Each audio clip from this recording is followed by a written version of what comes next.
guys! So you'll notice that there are two videos listed for today. This first video is just on triads and Roman numerals in major and minor keys. If that is something that you learned in AP Theory or learned elsewhere or super comfortable with, you can just go ahead and skip this video and jump to the part writing video. If you'd like a little refresher, this won't take long. I'm going to run us through building and spelling with Roman numerals in major and minor keys as either a refresher or new material for you. All right, let's get started. Now, when we're looking at a piece of music and we set about to analyze it, it can be really helpful to be able to label the harmonies in a way that not only tells us how they're existing in that moment, but also how they relate to the other harmonies around them. And specifically for our purposes right now, we also want to know how these harmonies function in the key. So what their role is, what their behavior should be. And to do that, we use Roman numerals. And Roman numerals can tell us a lot about a particular harmony. It tells us who the root is, what scale degree the root is. It tells us the quality of the harmony. And it also tells us how we can expect it to behave. So what function it serves. And there are also some figures involved, some numbers that might also tell us things like what chord member is in the bass. We're going to go through all of that today with major and minor keys to teach you the patterns to expect and also get you familiar with the labels. So let's go ahead and get started. The first thing I'm going to do is just take a major key and write it out. So I'm arbitrarily going to choose C major. Okay, we have the 7 pitches of the C major scale. Now I'm going to build a triad on top of each of them, staying within the key. So since it's C major, I don't have to worry about anything. I won't need any accidentals, but I'm going to build a diatonic, so within the key, triad on top of each of these scale members. Okay, now I have my 7 triads. With Roman numerals, we are going to write in either capital Roman numerals or lowercase Roman numerals, and that will reflect the quality of the triad. So a capital Roman numeral means that the triad is major, and a lowercase small Roman numeral means that the triad is minor. So looking at all of these triads, I am going to go ahead and label each of them with a Roman numeral related to A, the scale degree, so Roman numeral 1 under scale degree 1, some flavor of a Roman numeral 2 for the triad built off of scale degree 2, etc., all the way up to 7. And I will have to choose the Roman numeral that matches the quality of the triad.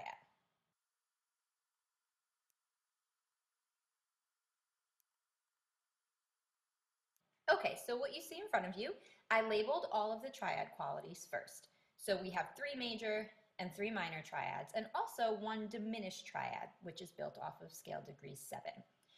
Then below, I have our Roman numerals. So you can see that the 3 major triads built off of scale degrees 1, 4, and 5 all receive capital large Roman numerals. Our 3 minor triads built off of 2, 3, and 6 have little Roman numerals. And the diminished triad also has a lowercase Roman numeral for 7, and it has the diminished symbol next to it. So that is how we designate a diminished triad. We have a lowercase Roman numeral and then the diminished symbol right next to it. Now, this pattern, major triads on 1, 4, and 5, minor at 2, 3, and 6, diminished on 7. Is not just for C major. This pattern of major and minor triads applies to any major key.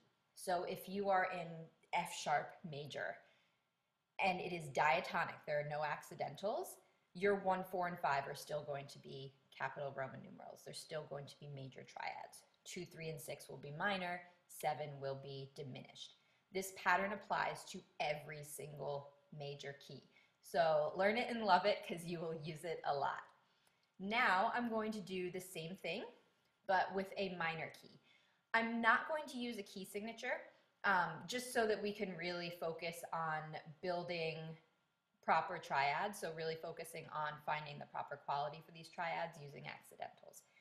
I'm going to stick with the same tonic, so I'm going to spell out a C minor scale.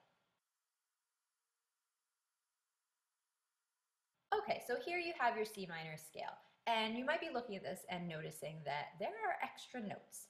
Specifically, I have two scale degree 5s and two scale degree 7s, and the scale degree 7s are actually two different pitches. Now, if you think back to when you learned major and minor scales, you learn that there are different types of minor scales. We have natural, we have melodic, and we have harmonic. Now, when we're talking about building harmonies, oftentimes when we're building triads in the minor key, we will borrow from the harmonic minor. And if you remember with harmonic minor, you make one alteration, and that is to raise scale degree 7. We see that in the minor key often on scale degree 7, so sometimes we will build off of a raised scale degree 7.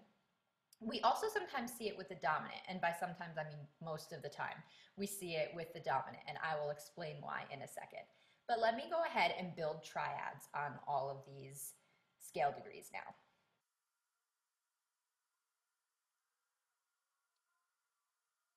Now, like I said, I didn't use a key signature, I just went in with accidentals for all of these. If you want a little practice on quickly determining qualities of triads, you can go ahead and pause this video for a second and work out the qualities of all of these triads and then come back and double check yourself. If you feel comfortable with that, then we're going to go ahead and label them right away. Now you'll notice the two harmonies that are built off of scale degree 5. We have one that uses a B flat and one that uses a B natural, and then we have our two harmonies built off of the two different types of scale degree 7. Now I'm going to go through and I'm going to label the qualities and the Roman numerals for all of these triads.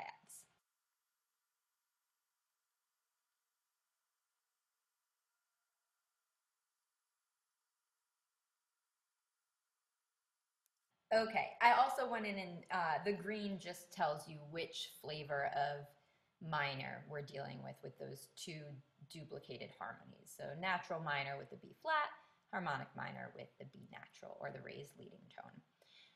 So what you have then, there's your pattern of types of triads in a minor key. And again, this doesn't just apply to C minor. This applies to any minor key as long as there are no accidentals beyond the raised leading tone. If you're completely diatonic and within the key, you will see these Roman numerals for your harmonies. Now let's talk about this trading between natural and harmonic minor. We do see the major 7 chord, so the natural minor 7, quite a lot. However, when we're dealing with harmonies built off of scale degree 5, you are much more often than not, especially for the purposes of this class, going to see a major 5 chord. And that is because that major 5 chord is what supports our cadences. So you are going to get very comfortable with raising the leading tone in your 5 chords. And you'll get really annoyed with me saying it for the next 13 weeks. So you will see that much more often this semester than you will see the minor 5. We tend to raise the leading tone in minor for those 5 chords more often than not. And you do see the diminished 7 chord quite frequently as well. Okay, the last thing we're going to talk about is I am going to do a little drive-by rundown of inversions. Now, again, for some of you, this might be review, and you can just stop the video now and move on to the next one.